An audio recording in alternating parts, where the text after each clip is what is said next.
Next this evening, experts say a common in East Devon, badly damaged by fire yesterday, will take 10 years to recover. 100 acres of Woodbury Common were destroyed yesterday afternoon. 5 firefighters were injured. Hamish Marshall is there for us tonight. Hamish. Well, Justin, today we've actually had a chance to see the damage to Woodbury Common. There's still the smell of smoke in the air and very much black in this part of the common. As you say, 100 acres affected. Over here is what the common normally looks like at this time of year. Green, yellow, all sorts of beautiful colours. And the fire could actually have been even worse. During the fire in the afternoon, this area was being cleared by firefighters and estate staff, making a fire break to try to stop the flames going further. But they still managed to affect 100 acres. From the air, you can see the full extent of the damage caused to Woodbury Common. More than 100 acres charred and burned. An area of outstanding natural beauty, scarred for some time to come. And whilst some animals like birds got away, others didn't. Those that are less mobile spin a bit slower, so groups like the reptiles, so adders for example, would have had a difficult time of it.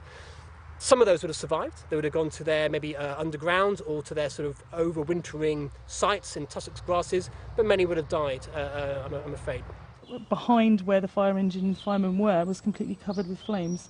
Amanda Taylor-Bashford was on the common yesterday and took these pictures as she watched the fire advance at speed. You could hear the trees really crackling and banging as well as, and I saw one tree go up and be engulfed in flames and then stop burning in 10 seconds. And it was just the sound of that crackling. And as the fire was coming towards us, you could really hear this roar of the flames as well as the real crackling and banging of the dry branches setting on light.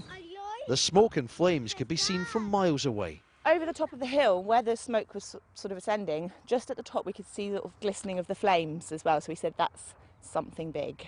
Fire crews were still here today, ensuring hot spots didn't reignite. The man in charge of fighting the fire says his 5 injured men are okay, but fires like this need to be fought at close quarters.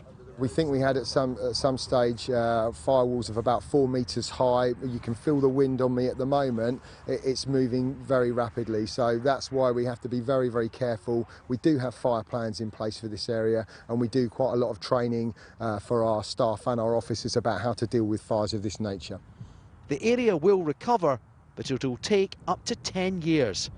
The cause and exactly where the fire started are likely to remain a mystery. Well, some people have been saying to us today, is this really a major problem? We burn common land. Well, there are some differences. This was 100 acres. Swaling, burning land normally is in a much smaller area. It's much more controlled, and it takes place before the end of March, before nesting birds have laid their nests. One other thing, there was one firefighter up in the sky in the police helicopter. He was feeding information down to the firefighters on the ground. They say that made a big difference because this fire moved very quickly and they were able to get that aerial view just to tell them where it was going and how to make sure they fought it best they could.